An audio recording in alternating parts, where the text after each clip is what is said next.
warahmatullahi wabarakatuh. Kami dari kelompok 9 akan mempresentasikan mengenai pendekatan kegunaan keputusan terhadap laporan keuangan. Ikut anggota dari kelompok 9 yang pertama ada Fahri Ramadan dengan NIM 718, lalu dengan saya sendiri Dita Rahmawati dengan NIM 806, lalu Ahmad Zaki Fadil dengan NIM 814, dan Erisa Dinda Salsabila dengan NIM 824. Assalamualaikum warahmatullahi wabarakatuh. Perkenalkan, nama saya Dita Rahmawati dengan NIM 2018-310806. Di sini saya akan menjelaskan mengenai pendekatan manfaat keputusan. Nah, pendekatan manfaat keputusan ini menggunakan pandangan jika para akuntan tidak dapat menyusun laporan keuangan secara teoritis, maka laporan keuangan tersebut dapat disusun secara history cost-nya. Nah, dari sini untuk menggunakan pendekatan ini, terdapat dua pertanyaan yang dibahas. Yang pertama, mengenai siapa pengguna laporan keuangan, dan yang kedua, apakah persoalan keputusan dari pengguna laporan keuangan. Nah, untuk yang pertama, kita sendiri sudah tahu bahwa pengguna laporan keuangan itu ada dua pihak. Yang pertama ada pihak eksternal dan pihak internal. Nah, pihak eksternal contohnya laporan keuangan itu digunakan oleh investor atau pemerintah dalam menentukan pajak. Nah, terus pengguna internal itu contohnya seperti manajer atau pemilik, seperti itu. Nah, untuk persoalan yang kedua, apakah persoalan keputusan dari pengguna laporan keuangan? Nah, untuk memperoleh sebuah keputusan, maka kita harus mengetahui dulu masalah yang kita hadapi. Nah, dari masalah yang kita hadapi tersebut, maka maka para akuntan bisa lebih mudah untuk menyiapkan bagaimana keputusan yang akan dibuat. Seperti itu. Ini kami akan membahas mengenai dua teori, yaitu single person decision theory dan juga investment theory. Pada single person decision theory ini menggunakan sudut pandang bahwa seseorang harus mengambil keputusan dalam kondisi yang tidak pasti. Teori ini memungkinkan untuk mengapresiasikan konsep informasi yang dapat memudahkan pembuat keputusan dalam memperoleh kepercayaan subjektifnya mengenai keputusan yang dia buat. Nah, lalu teori ini juga mengizinkan investor memperoleh informasi tambahan untuk merevisi penilaian subjektif pembuat keputusan atas peristiwa yang mungkin terjadi setelah keputusan dibuat, sehingga teori keputusan ini relevan dengan akuntansi karena laporan keuangan menyediakan informasi tambahan yang berguna bagi banyak keputusan. Nah, lalu yang kedua, terdapat teori investasi. Teori ini membantu kita untuk mengerti sifat alami suatu risiko dalam konteks investasi portofolio. Teori ini sangat penting bagi bidang akuntansi karena diadopsi dari standar akuntansi profesional. Sekian yang dapat saya informasikan, kurang lebihnya terima kasih dan mohon maaf.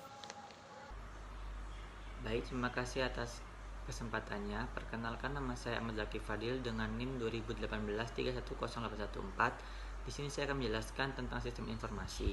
Informasi dalam laporan keuangan harus membantu untuk memprediksi pengembalian investasi di masa depan dengan menggunakan historical cost. Laporan keuangan tidak menunjukkan nilai masa depan yang diharapkan secara langsung, namun laporan keuangan akan tetap berguna untuk investor secara luas yang memungkinkan suatu prediksi kabar baik maupun buruk yang terdapat di dalamnya akan bertahan sampai di masa depan. Nah, perlu diketahui bahwa kita mengembangkan proses keputusan yang hubungannya dengan investor menggunakan informasi laporan keuangan saat ini untuk memprediksi earning power di masa depan. Nah, prediksi akan earning power digunakan untuk memprediksi pengembalian investasi di masa depan atau kepentingan utama investor. Aliran kas di masa depan dapat digunakan untuk memprediksi pengembalian investasi di masa depan. Nah, pendekatan ini konsisten dengan kondisi ideal. Bagaimanapun di bawah kondisi yang tidak ideal, tidak tepat jika dikatakan bahwa prediksi aliran kas masa depan adalah pendekatan yang lebih baik untuk memprediksi pengembalian investasi dibandingkan dengan earning power. Nah, pada akhirnya kedua pendekatan tersebut sesungguhnya sama sejak aliran kas dan earning memiliki output rata-rata yang sama. Secara akrual, perbedaan antara aliran kas dan pendapatan bersihnya akan selalu nol setiap waktu. Selanjutnya yaitu information definite. Teori keputusan dan Konsep penerangan memberikan cara untuk mendefinisikan informasi, yaitu bahwa informasi adalah bukti yang memiliki potensi mempengaruhi keputusan seseorang. Dari definisi tersebut terdapat hal-hal yang bisa kita simpulkan, yaitu yang pertama, informasi adalah ex ante definition. Tuntutan yang paling utama bagi bahan bukti untuk menggambarkan informasi adalah minimal beberapa bahan bukti harus diperoleh. Kepercayaan secara cukup berpengaruhi bahwa keputusan akan berubah. Definisi adalah individual spesifik. Setiap orang memiliki reaksi yang berbeda dan bersifat khusus atas informasi yang sama. Definisi seharusnya menggambarkan biaya bersih, dan definisi seharusnya menekankan bahwa penerimaan dan kepercayaan terhadap informasi sebagai proses yang kontinu. Terima kasih. Terima kasih atas kesempatannya. Nama saya Ersa Dinda dengan NIM 2018-310824. Di sini saya akan menjelaskan yang pertama tentang the rational risk averse untuk investor. Dalam teori keputusan, konsep individu rasional secara sederhana menerangkan dalam pembuatan keputusan. Tindakan yang terpilih ialah salah satu yang memberikan harapan manfaat yang terbaik. Hal ini berdampak terhadap individu yang besar kemungkinan mencari informasi tambahan yang relevan terhadap keputusan. Asumsi yang biasa digunakan yaitu bahwa investor yang rasional yaitu risk averse atau menolak resiko.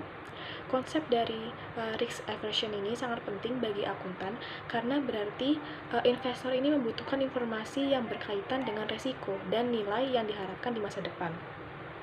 Risk averse ini juga akan menyamakan atau trade-off antara return dan resiko yang diharapkan. Untuk model risk aversion ini, teori keputusan menggunakan alat yaitu utility function yang menghubungkan jumlah pembayaran dengan utilitas pembuat keputusan pada jumlah tersebut. Kadang ada asumsi yang menyatakan bahwa pembuat keputusan ini adalah risk neutral, yaitu pembuat keputusan akan menganalisa secara teliti investasi yang beresiko terkait dengan return yang diharapkan. Risk neutrality ini mungkin adalah asumsi yang layak saat pengembalian yang kecil. Bagaimanapun, risk aversion ini adalah asumsi yang lebih realistik pada kebanyakan kasus. Konsep dari risk aversion ini sangat penting bagi akuntansi karena ini berarti bahwa investor memerlukan informasi yang mengandung resiko, seperti halnya nilai yang diharapkan dari pengembalian di masa depan. Lalu untuk yang kedua, saya akan menjelaskan tentang prinsip diversifikasi portofolio. Pada the rational risk averse yang tadi saya sudah jelaskan, di situ dinyatakan bahwa investor individu diasumsikan menjadi penolak resiko. Konsekuensinya, pemberian pelunasan yang diharapkan dari investasi, investor yang rasional ini menginginkan resiko kemungkinan yang terkecil atau sebaliknya, resiko yang diberikan akan menginginkan kemungkinan terbaik dari pelunasan yang diharapkan. Salah satu cara investor dapat mengurangi resiko untuk return yang diharapkan adalah dengan mengadopsi strategi of diversification, dengan cara menginvestasikannya dalam sekuritas portofolio. Prinsip dari diversifikasi portofolio ini menunjukkan bahwa beberapa tetapi tidak semua resiko ini dapat dieliminasi dengan strategi investasi yang sesuai. Prinsip ini merupakan implikasi yang sangat penting untuk mengetahui sifat dari resiko informasi yang dibutuhkan investor. Alat yang digunakan yaitu mean variance utility. Signifikansi dari utilitas ini terhadap akuntan yaitu membuat keputusan investor dibutuhkan lebih eksplisit, atau seluruh investor membutuhkan informasi tentang nilai yang diharapkan dan resiko atas return dari investasi tanpa memperhatikan bentuk khusus dari fungsi utilitasnya. Memungkinkan untuk menemukan keputusan investasi lainnya yang memiliki tingkat pengembalian yang diharapkan yang sama tetapi dengan resiko yang kecil. Dalam ekonomi dimanapun, pasti ada keadaan alami yang disebut faktor yang mempengaruhi return dari seluruh saham, yaitu faktor market-wide atau economy-wide. Nah, kehadirannya itu berarti jika return atas satu saham yang tinggi, maka return atas kebanyakan saham yang lain juga akan tinggi. Jika seluruh faktor adalah economy-wide, maka return atas saham perusahaan akan secara sempurna terkorelasi. Faktor firm spesifik yang mempengaruhi return atas satu perusahaan saja. Jika seluruh faktor adalah firm spesifik, maka return akan independen. Baik, terima kasih atas kesempatannya. Di sini saya Fai Ramadan dengan NIM 2018-310718. Di sini saya akan melanjutkan presentasi dari teman saya. Pertama yang saya akan jelaskan adalah tentang keputusan investasi. Nah, saat biaya transaksi diabaikan, keputusan optimal investor yang risk averse adalah untuk memberi kombinasi dari portofolio pasar dan aset bebas resiko yang menghasilkan trade-off yang paling baik antara return dan resiko yang diharapkan. Karena saat menjadi investor, pastinya kita tidak mau mengalami kerugian. Oleh sebab itu, sangat penting untuk membuat suatu keputusan yang optimal. Nah, pada prakteknya sendiri, portofolio pasar biasanya mengambil seluruh saham yang diperdagangkan dalam bursa efek mayor. Beberapa investor kemungkinan ingin mengurangi investasi mereka dalam portofolio pasar dan membeli risk-free aset. Dengan prosesnya, yang lain kemungkinan ingin meminjam dalam risk-free rate dan meningkatkan investasinya. Bagaimanapun caranya, semua investor dapat menikmati keuntungan-keuntungan penuh dari diversifikasi pada waktu yang sama untuk mencapai risiko pengembalian yang optimal dari trade-off. Baik, selanjutnya ada risiko portofolio. Risiko portofolio adalah varian return sekuritas-sekuritas yang membentuk portofolio tersebut. Salah satu pengukur risiko adalah deviasi standar atau varian yang merupakan kuadrat dari deviasi standar. Nah, banyak keuntungan dari diversifikasi yang dapat diperoleh hanya dengan sedikit sekuritas dalam portofolio. Dari sudut pandang akuntansi, informasi yang berguna adalah informasi yang dapat membantu investor untuk menaksir return dan beta yang diharapkan dari sekuritas. Informasi mengenai pengambilan sekuritas yang diharapkan dan beta sangat berguna bagi investor. Ini memungkinkan mereka untuk mengestimasi pengembalian yang diharapkan dan risiko dari portofolio yang mereka pertimbangkan.